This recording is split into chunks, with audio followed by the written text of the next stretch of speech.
Mankind has always been interested in what the Earth looks like and in its place in the universe. Today, everyone knows that the Earth is a sphere and that it rotates on its axis once every 24 hours. Because of the work done by Copernicus, Galileo and Newton, this was generally known to people in the 19th century too. But there was no visual proof, not until one was provided by a man who had been expelled from school and had never obtained a university degree.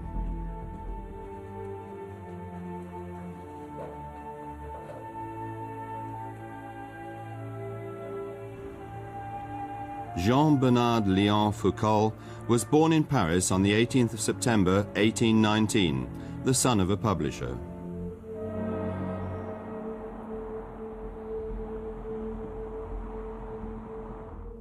At an early age, he showed that he was good with his hands.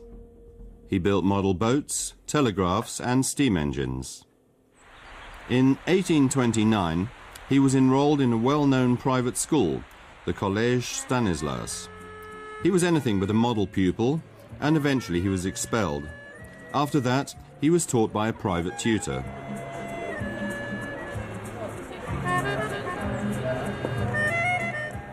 He then proceeded to the University of Paris to study medicine, but he was so nauseated by having to dissect cadavers that he soon dropped out.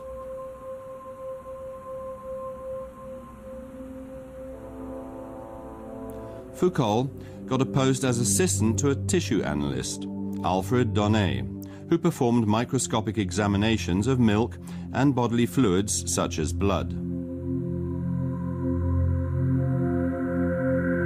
In 1840, the pair of them presented a process by which detailed images of the samples could be made. They used the newly invented daguerreotype technique, an early form of photography.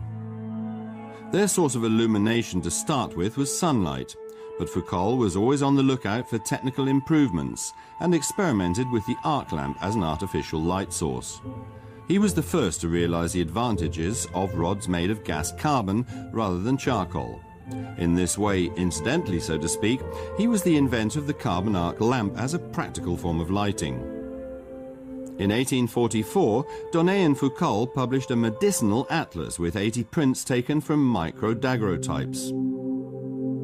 The scholarly periodical Journal des Débats also commissioned Alfred Donnet to report on the sessions of the Academy of Sciences, a task he was soon delegating to his assistant.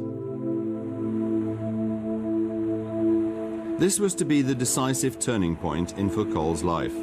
He now finally had access to the Holy of Holies, where French science was concerned. Together with his former schoolmate, Armand Hippolyte Fizeau, he succeeded in producing the first daguerreotype of the sun. The image clearly showed that the sun's disk is brighter in the middle than at the edge. Foucault and Fizeau also collaborated in other fields, investigating the infrared spectrum and the refraction of light. They also hoped to come up with an answer to the vexed question of the nature of light. There were two camps, those who believed light consisted of waves and those who thought it was particles. Foucault and Fizeau designed an experiment to decide the issue. When a beam of light passes from air into water, it is refracted. According to the particle theory, light would have to travel faster in water. Wave theory predicts that it goes more slowly. The practical problem is the very high speed of light. Foucault and Fizeau first had to develop a new technique for measuring it. This required apparatus whose parts moved as evenly as possible.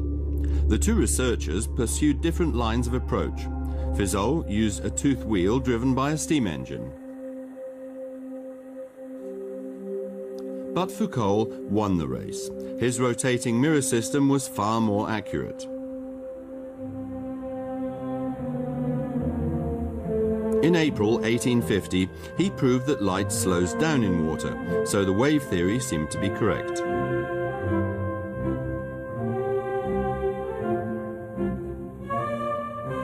Foucault calculated the speed of light to be 298,000 kilometers per second, less than 1% off of today's best value. But he was still some way away from the climax of his career. In 1851, he demonstrated what was probably his most important experiment, the one with which his name was to become synonymous. The invitation said, "You are invited to watch how the Earth rotates." Scientists had been seeking to prove this for 200 years. They had been dropping weights from towers or into deep wells. Some had even tried to fire cannonballs vertically upwards to detect the slightest deviation from their paths. But every attempt to prove the rotation of the Earth in this way had failed.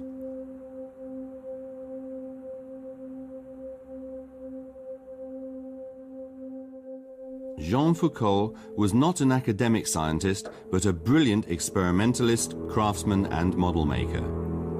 Chance also played a role in giving him the idea for his legendary pendulum.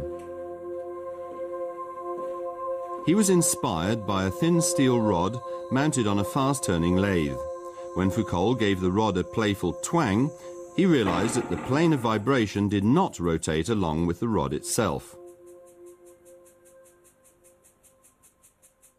This gave him a brilliant idea. He assumed that the vibrating rod in the rotating lathe behaved just like a swinging pendulum on the rotating Earth. In the basement of his house, he first of all experimented using 2-meter pendulums with a brass weight. On his first attempt, though, on the 3rd of January 1851, the pendulum wire broke before any discernible movement had occurred. But he didn't give up, and 5 days later he was successful. The plane of the pendulum swing seemed to rotate.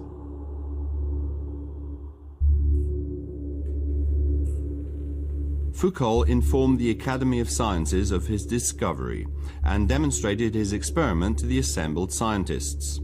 He was able to show the Earth moving in front of their eyes.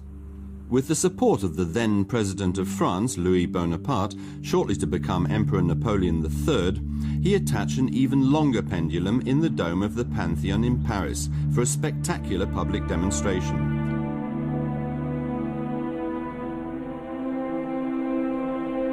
This time, he used a 67-meter wire and a 28-kilogram weight.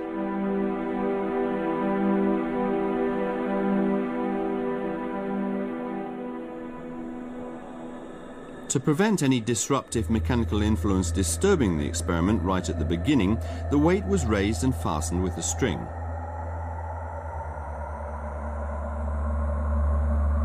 This string was slowly burned through with a candle. The pendulum could now swing backwards and forwards in a regular rhythm.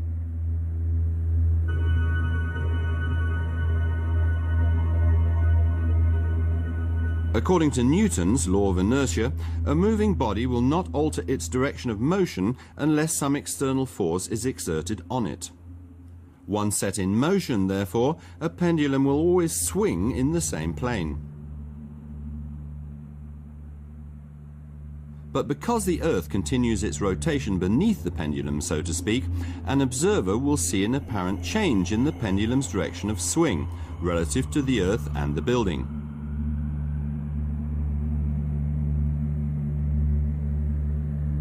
In order to make the slow change visible, Foucault spread damp sand on the floor. The tip of the pendulum traces out its current path in the sand on each swing. The sand, of course, is moving with the Earth. To the observer, the rotation is slow but steady.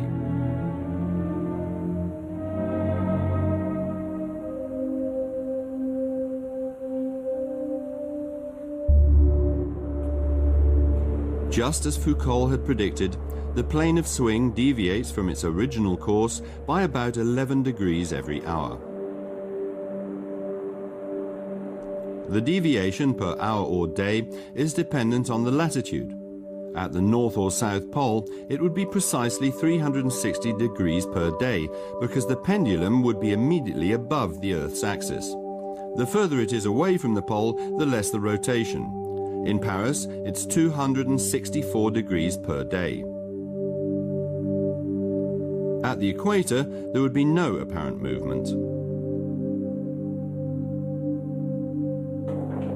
Following the success of his experiment, Foucault sought a proof of the Earth's rotation that was independent of latitude. A year later, he presented a device which he called a gyroscope, a spinning top whose axis could turn freely in all directions. This meant that it could preserve its orientation in space in all circumstances, whatever the mounting did. The gradual movement of the axis vis-à-vis the Earth can be observed with a microscope.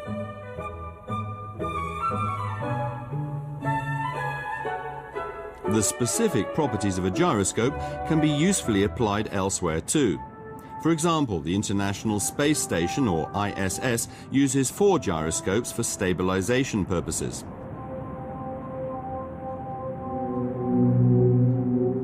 In 1854, Foucault was appointed physicist at the Paris Observatory.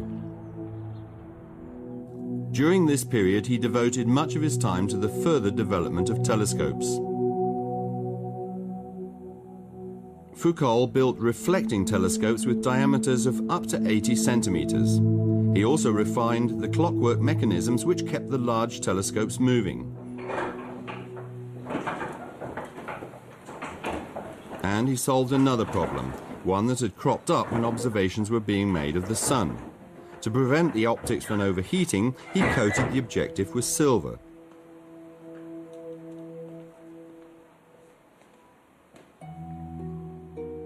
In 1856, he developed a way of testing the surface quality of lenses and mirrors. The process, which is named after him, shows up polishing errors very clearly. Alongside many other awards, in 1855 he received the Copley Medal from the Royal Society of London, the highest distinction which that prestigious institution can bestow. But in his own country, honours were slower to come. It was not until 1865, on his 6th attempt, that Foucault was elected to the French Academy of Sciences. But soon after, his health began to fail. In July 1867, the first signs of paralysis appeared. He also found it increasingly difficult to see and to speak. 7 months later, on the 11th of February 1868, he died in Paris.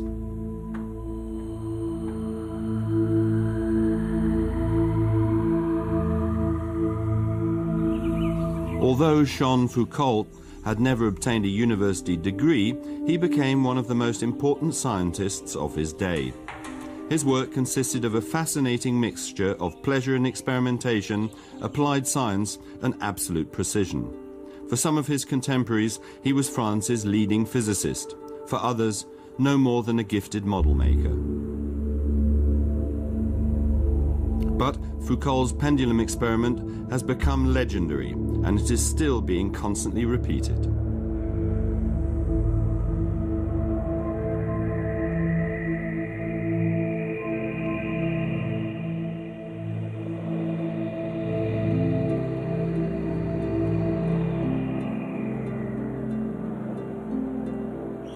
There are more than 100 Foucault pendulums swinging in different parts of the world. One of them is in the UN headquarters in New York. They all help to keep alive the memory of one of the 19th century's greatest experimental scientists.